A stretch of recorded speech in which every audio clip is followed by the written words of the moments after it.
দুইটা গ্রহণ হয়, একটা হলো সূর্যগ্রহণ আর একটা হলো চন্দ্রগ্রহণ। আজকে যে গ্রহণটা হবে এটা হলো চন্দ্রগ্রহণ, এটা রাত্রিবেলায় হবে।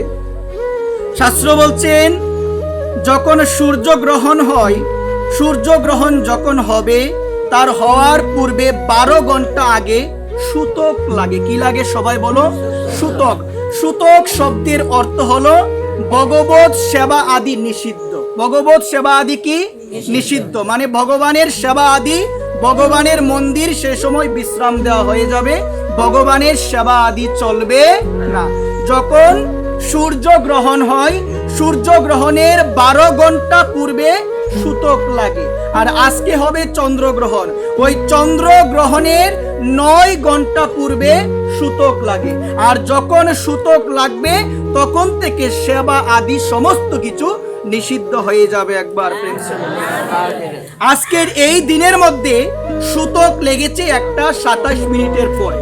তো শাস্ত্র বলছেন 1:27 মিনিটের পর থেকে ঠাকুরকে আজকে আর স্পর্শ করা যাবে না।